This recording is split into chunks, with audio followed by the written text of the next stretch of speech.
Bienvenue dans cette nouvelle vidéo. Nous allons voir aujourd'hui comment enrichir un beat sur Studio One. Il est primordial que vous regardiez la vidéo en entier pour ne pas perdre une étape qui ferait toute la différence dans votre parcours musical. Allons-y.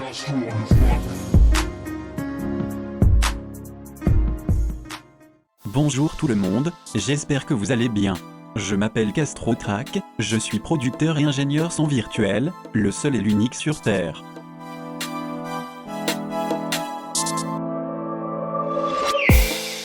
Le domaine de la production audio, depuis plusieurs années, est entré dans une dynamique forte. De plus en plus de studios et de producteurs de qualité ont vu le jour, notamment avec les nouvelles avancées en termes de technologie numérique virtuelle. Mais je vous assure que ce que vous allez découvrir sur cette chaîne va largement au-dessus de tout ce que vous imaginez, et je suis très sérieux.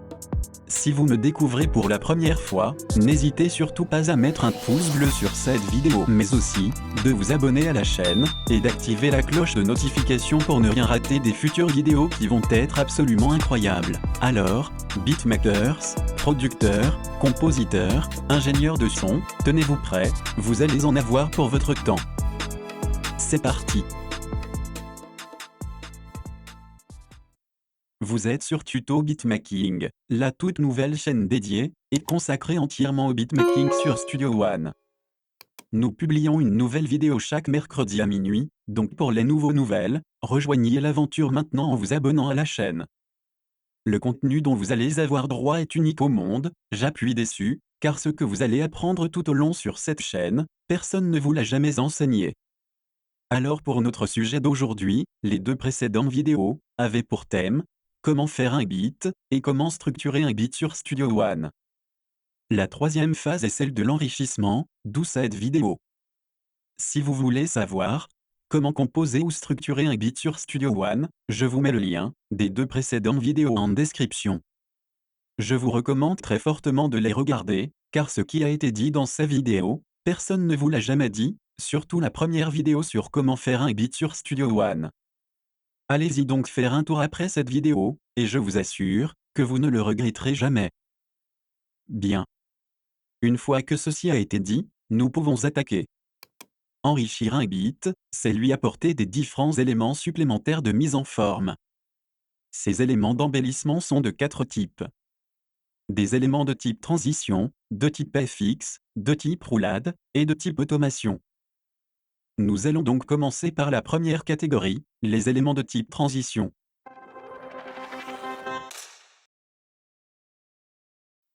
Ils sont utilisés comme point de passage entre deux parties d'un morceau. L'élément de transition le plus courant dans le monde de l'audio, celui que nous allons utiliser aujourd'hui, c'est le riser. C'est une sorte de sonorité longue, au bruit croissant ou décroissant.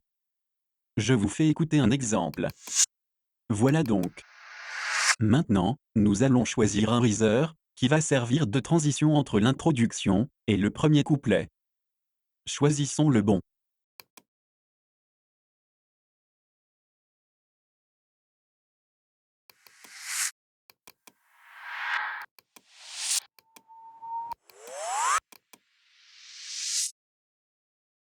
Une fois que nous l'avons, importons-le.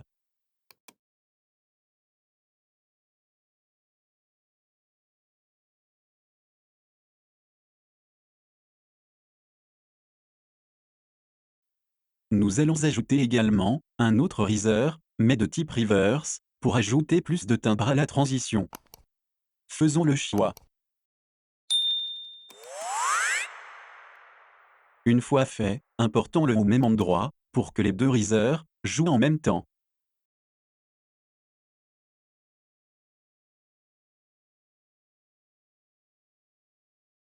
Écoutons le résultat.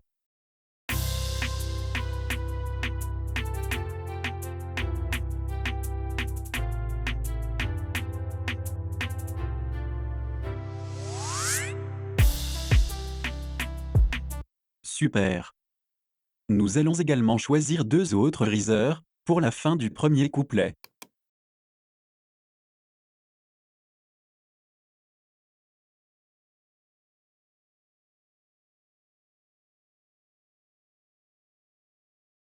Bien. Écoutons le résultat.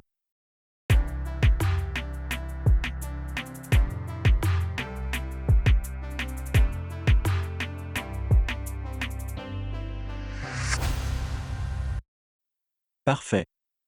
Nous allons maintenant choisir deux autres riseurs, pour la fin du premier refrain.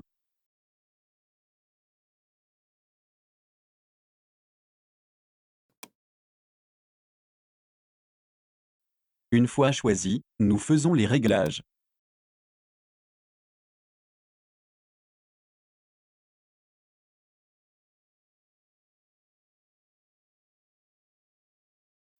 Bien. Maintenant que nous avons nos risers à la fin du premier couplet, et à la fin du premier refrain, nous allons les dupliquer pour les placer à la fin du deuxième couplet, et du deuxième refrain. Allons-y.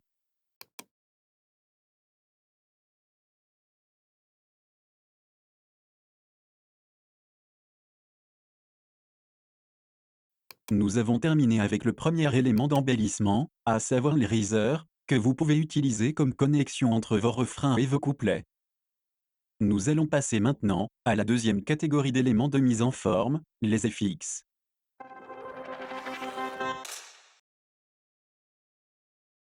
Ce sont des bruitages de toute catégorie, d'animaux, d'objets, de personnes, de mélodies, etc. On les place généralement en cours de morceau, c'est-à-dire, à l'intérieur d'un couplet ou d'un refrain. Alors pour le cas de ce morceau, je veux utiliser premièrement, deux FX pour le drop du deuxième couplet. Un bruit de bip comme ceux des appareils qui permettent de surveiller l'état de santé d'un malade à l'hôpital. Cherchons-le. Bien, nous l'avons trouvé, importons-le dans le deuxième couplet, et mettons-le à chaque mesure, pendant 3 mesures.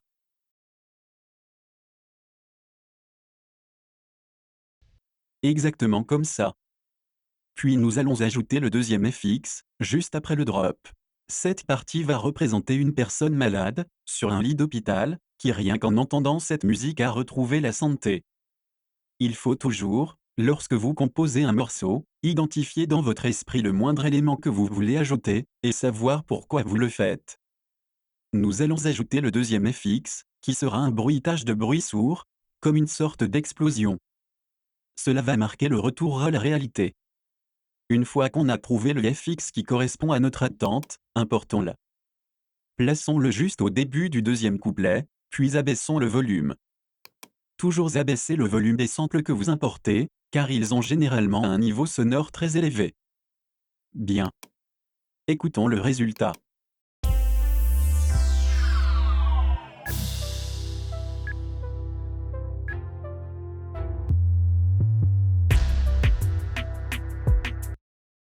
Parfait. Nous allons également chercher un bruitage qui va simuler l'ambiance d'un lieu public. Nous allons l'insérer à l'introduction, pour placer le son dans un contexte réaliste. Car le but est que l'auditeur soit immergé dans le morceau, et qu'il parvienne à recevoir l'émotion que nous voulons lui transmettre. Cherchons donc.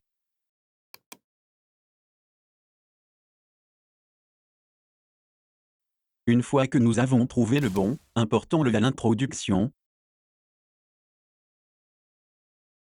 puis ajustons le gain et la durée.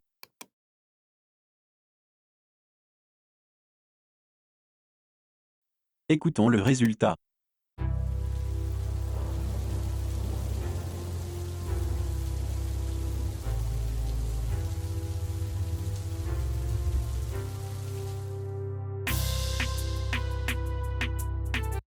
Parfait.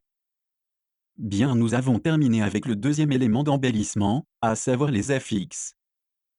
Passons maintenant au troisième élément.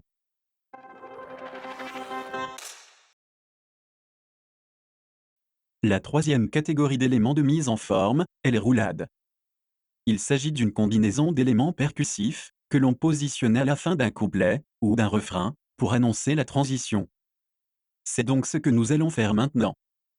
Nous allons chercher une roulade déjà faite pour ce tutoriel. Soyez sans crainte, je vous ferai une vidéo spéciale, sur comment faire des roulades. Nous allons chercher maintenant notre roulade.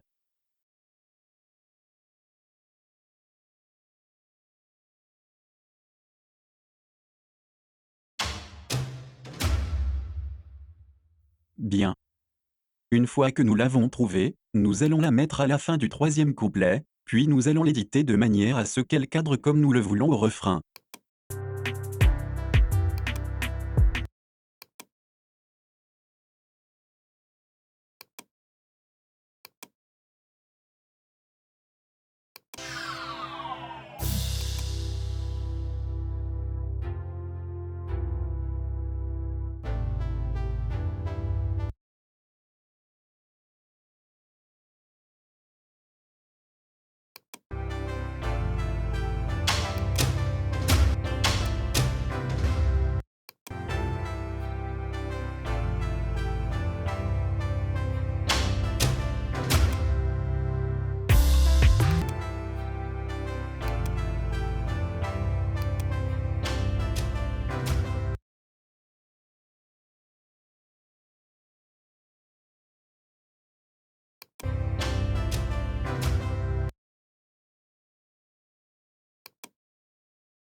Terminé.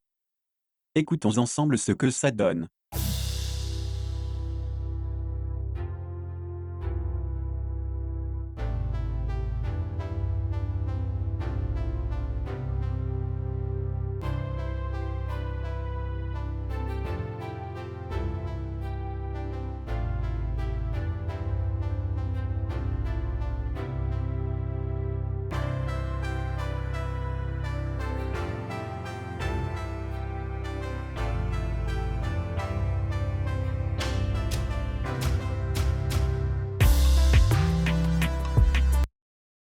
Nickel. Ce qu'il y a de super avec les roulades, c'est qu'ils peuvent être combinés à d'autres éléments de transition comme l'ériseur. Le résultat permet d'apporter une dimension plus spectaculaire à la transition. Nous allons donc chercher deux autres roulades, une que nous mettrons à la fin du premier couplet, et l'autre à la fin du deuxième couplet. Commençons par la première.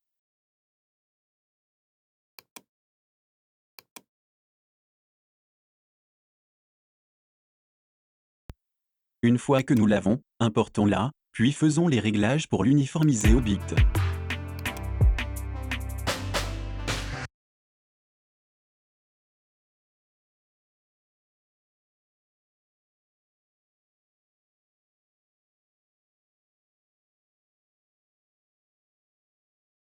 Écoutons le résultat.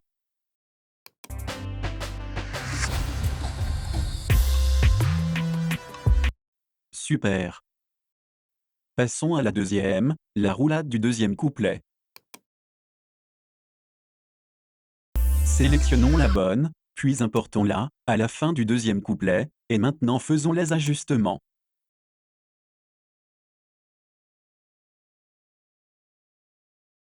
Bien. Écoutons ensemble.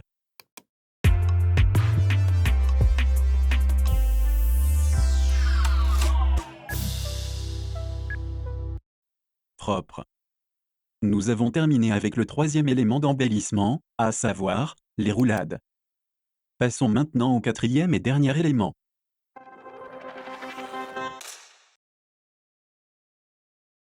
La quatrième catégorie d'éléments de mise en forme est les automations. Vous pouvez utiliser toutes sortes d'effets d'automation dans vos projets. Les automations de reverb, de delay, de phaser, de chorus, de flinger, de tempo, de pitch, etc.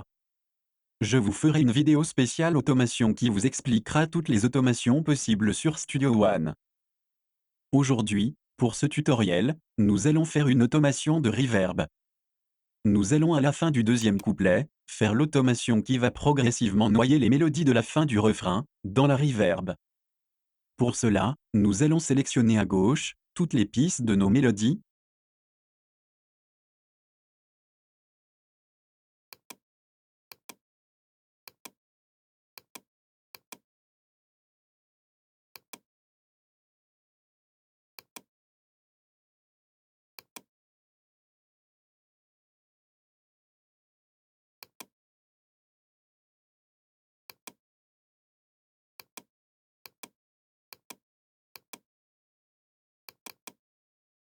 Puis nous allons ouvrir le mixeur de Studio One, en appuyant sur la touche du clavier F3. Nous allons les assigner à un bus, en faisant un clic droit sur l'une des pistes sélectionnées, et en appuyant sur Ajouter un bus pour les canaux sélectionnés. Toutes les mélodies vont être dirigées vers ce canal, ce qui va permettre à ce que la reverb, que nous allons ajouter, agisse sur l'ensemble des mélodies. Renommons la piste bus avant de continuer.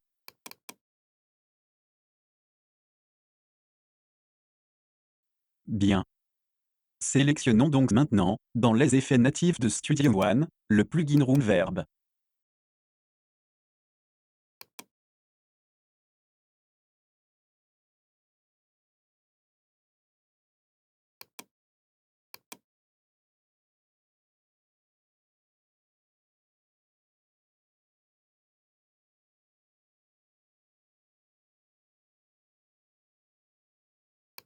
Faisons un glisser-déposer de l'effet sur la piste bus.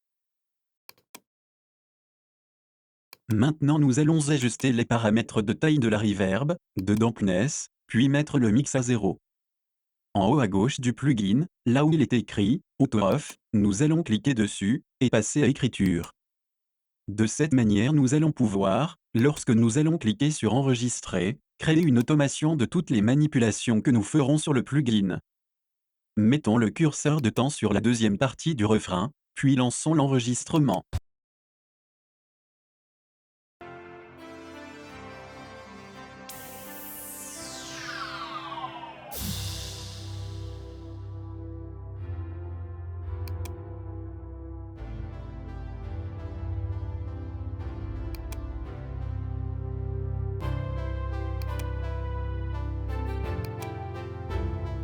Bien.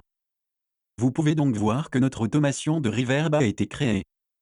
Mais pour qu'elle soit lisable, il faut sortir du mode écriture ici, et sélectionner le mode lire. Écoutons le résultat.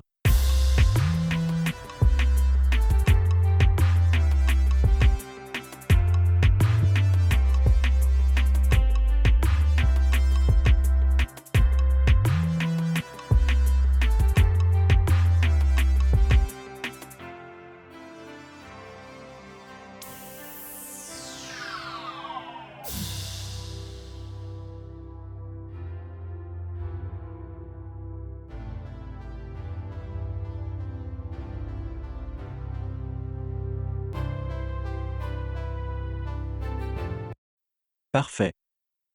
Nous arrivons au terme de cette vidéo, dans laquelle nous avons vu comment enrichir un beat sur Studio One. Si la vidéo vous a été utile, laissez un pouce bleu et abonnez-vous pour recevoir toutes les prochaines vidéos. Merci d'avoir regardé jusqu'à la fin, et bonne chance dans tous vos projets musicaux.